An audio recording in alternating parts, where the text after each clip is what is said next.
deep run. Not only a deep run, but I think this program obviously expects to win the national championship. I think anything short of that would not go how anyone in this gym wants it to go. Right. Yeah. As that free throw up and no good for Malater. First missed free throw of the night for Eastern Oregon.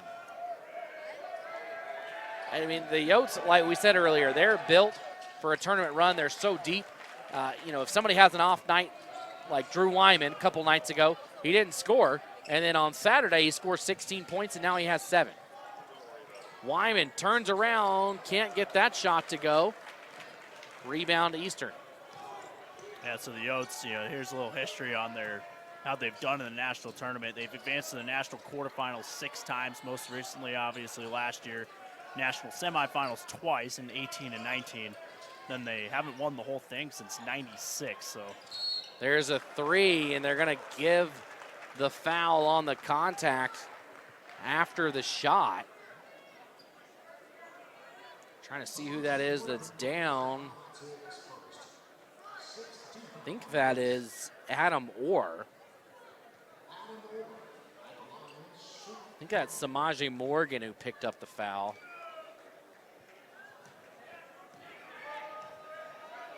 As Eastern heads back to the line, that one rattles out. The first of 3 free throws there for Adam Orr. Both of these teams, though, come in scoring a lot of points. 87.5 for the Yotes and just shy of 80 for Eastern. Yeah, and it's been kind of an interesting game because of that. I think both these teams have, played fairly well defensively. Yeah. But at the same time, both teams have scored the ball. I mean, you look at, 8:13 left, so we'll say roughly 10 minutes gone by here in the first half, and both teams on pace to be around that 80-point mark at least, if not more. Second one missed, so 3 free throws given there to Orr, and he's only able to knock down 1 of the 3. Jake O'Neal cuts in and misses the shot, but the tap in is up and in. Maybe that was Tyler Harris. And Harris sometimes plays a little bit more sparingly than some of the others, but he's able to tap that one in. And again, that's 2 times the Yotes have been able to clean up a miss like that. Left side here for Eastern, nothing there. Good defense from Radford. They'll try to go inside. Malater guarded tightly. 3 on the shot clock. Got to go up. I don't think he realizes it, and that does it. Second shot clock violation of the half for Eastern Oregon. It's just tight defense on the College of Idaho. There's just nowhere to dribble, nowhere to pass it, and before you know it, the 30-second shot clock is up. So that's second shot clock violation here for Eastern. And I think Malater is coming off, maybe he had some blood on his forehead. That's what they're saying, and you see Coach Kemp saying, well, how is that not a foul if my guy's bleeding? And the officials come over and discuss it, but there was just a lot of hands up in the air, and he was in the middle of it. He's not the tallest guy out there, only 6 foot, and he was amongst some trees just trying to scrap his way out, and the officials are still over here talking about it. Trying to see what they're... Yeah, I'm still talking. Stoppage, yeah.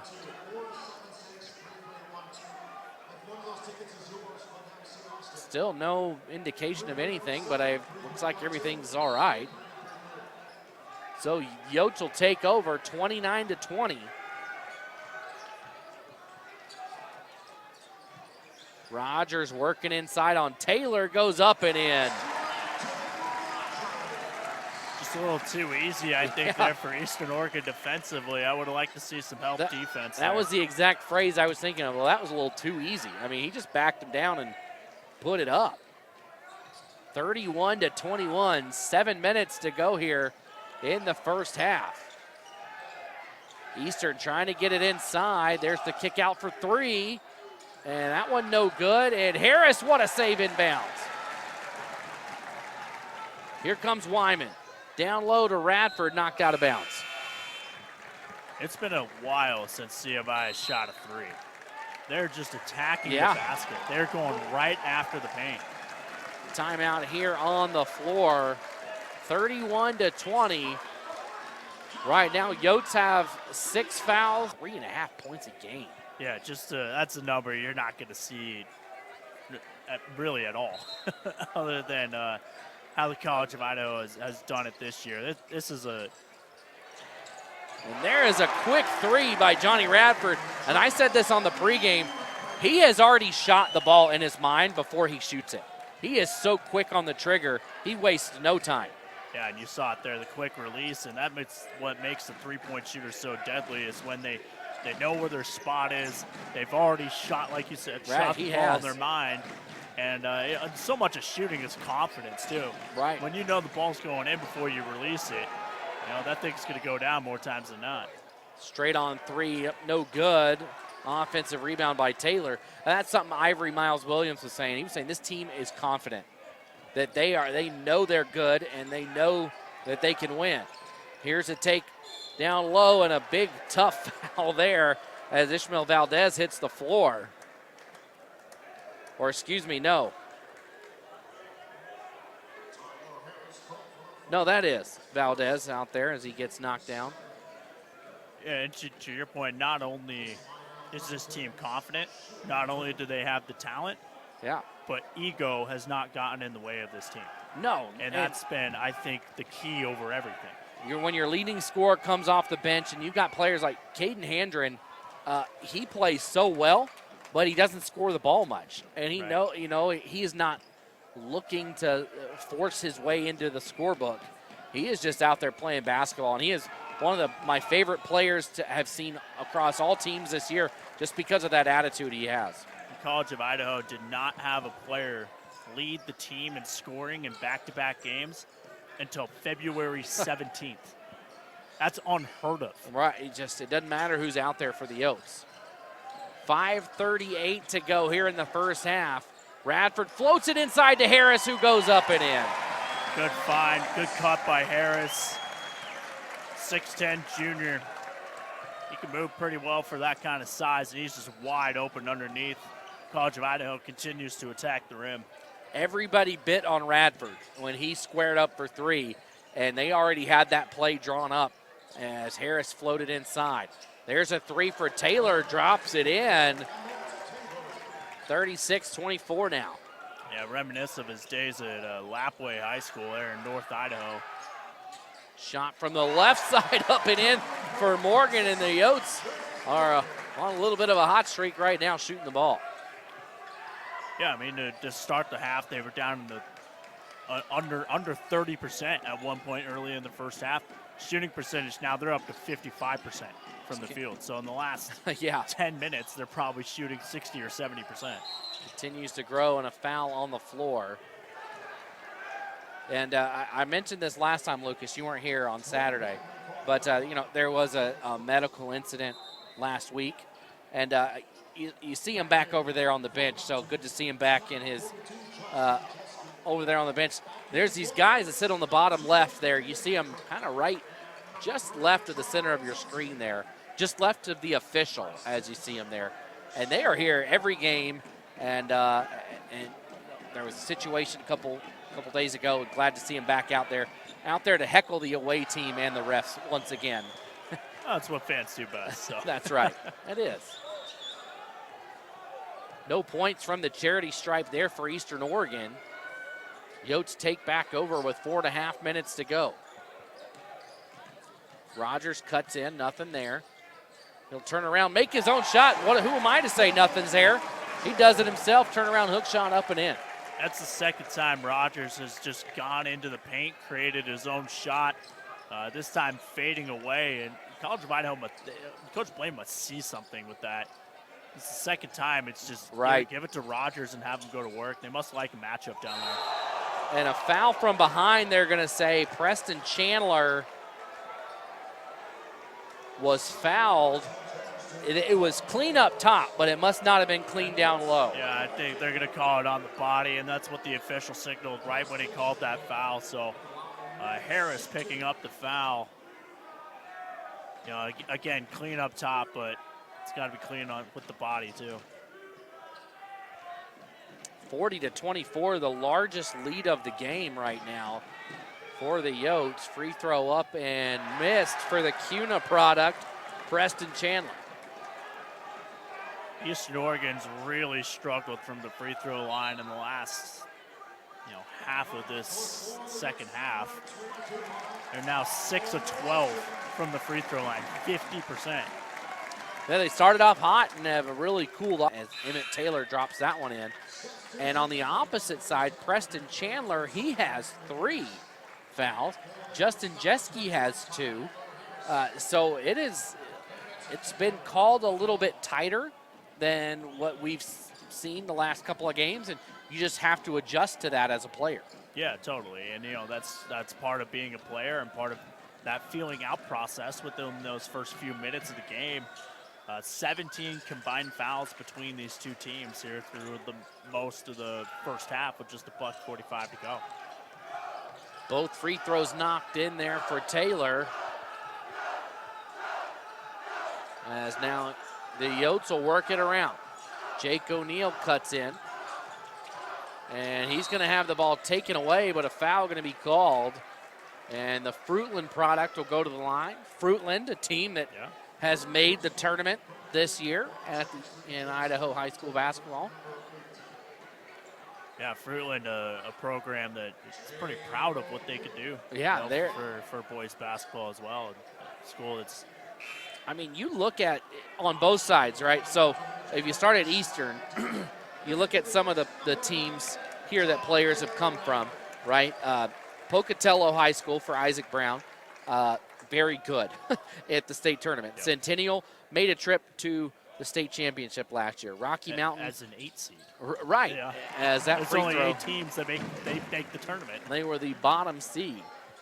Rocky Mountain for Jaden Hansen, another school that's always good. Heck, Ivory Miles Williams, the head coach there.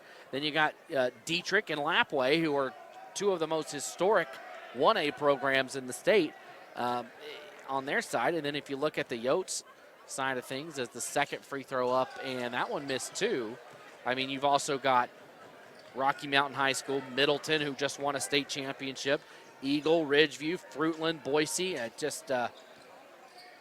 Like you said, I think that even extends to the Eastern side too. That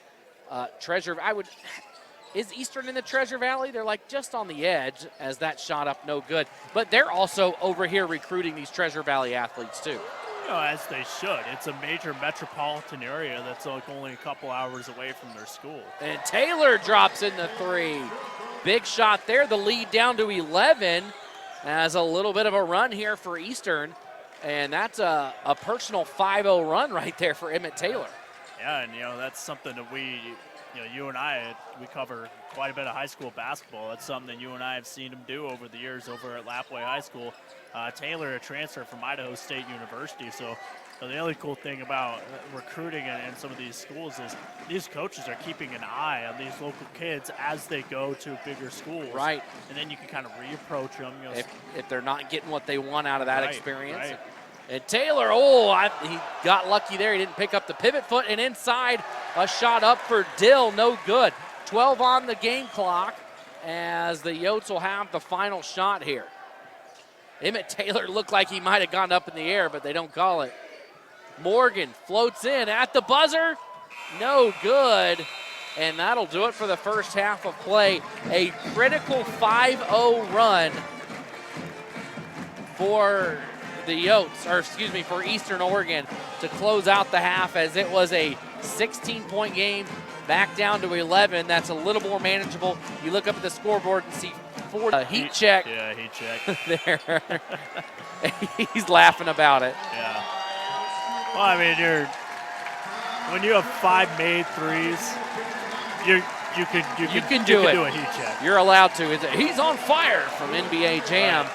As the substitutions occur here, the bench players are back in for the Yotes. Connor Cooper checks in, Beaver St. Clair, as well as Whit Miller.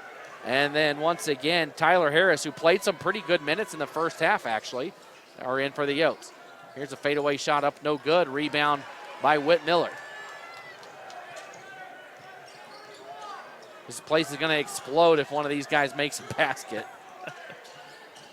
St. Clair goes in. The dish out for three. No good from Harris. And Miller inside. And somehow Whit Miller was the last one to touch it amongst three different Eastern players. And you want to talk about a place exploding as a forward knocking down a three. That would have done it. Yeah, if Harris had knocked that down, 6'10", you could feel the air come out of the building as everyone gasped. 1.5 minutes to go.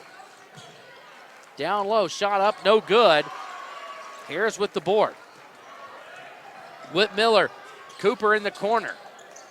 St. Clair, he'll fire for three. Got it! Beaver St. Clair for three. And that'll be an exclamation mark on the conference tournament for the Yotes.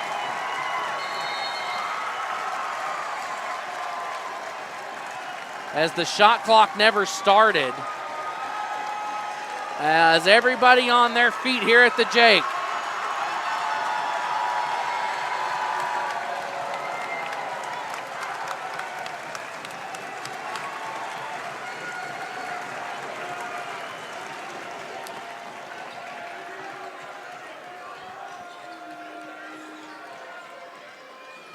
They'll work it inside here. Foul is going to be called.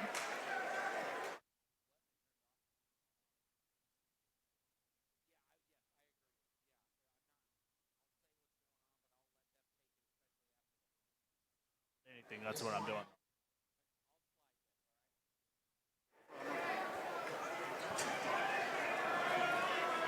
So 2 free throws coming here for Valdez. Misses the first.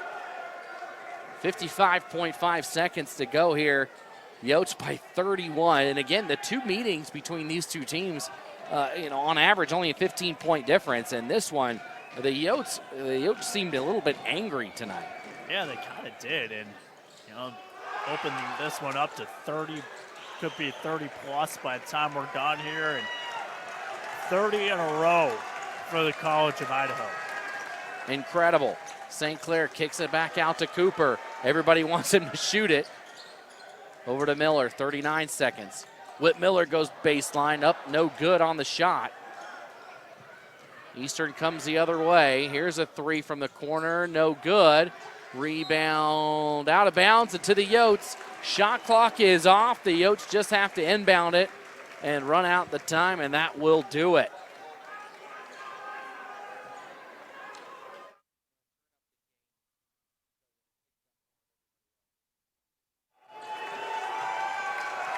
And there it is. St. Clair will dribble it out. And the Yotes are going to win the CCC championship game here tonight.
Congratulations to the College of Idaho on a big win here. With the ladder is out for the nets to be cut down. We'll stick around for that as you see the squad there at midcourt about to take their congratulatory picture.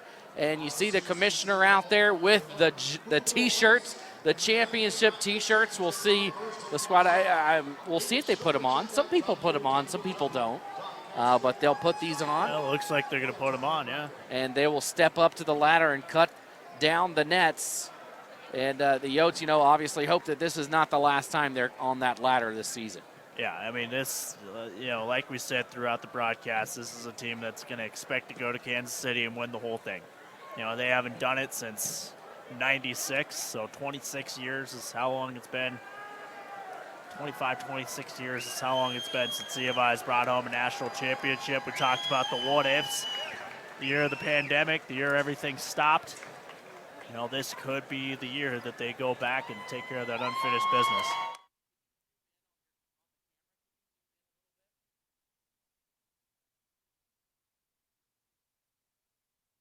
So there you see the Yotes, and there's that the banner that we talked about. It is right there, the College of Idaho banner for the conference championship. For both teams. Shooting-wise, Eastern Oregon finished the day 19 of 47 from the field. Shot 7 of 23 from behind the arc, so that's good for just 30% on the game from behind the three-point arc, well below their season average. They made just half of their free throw attempts, 11 of 22 from the line. 29 rebounds to the College of Idaho's 42. College of Idaho out-rebounded them 42 to 29. That's incredible.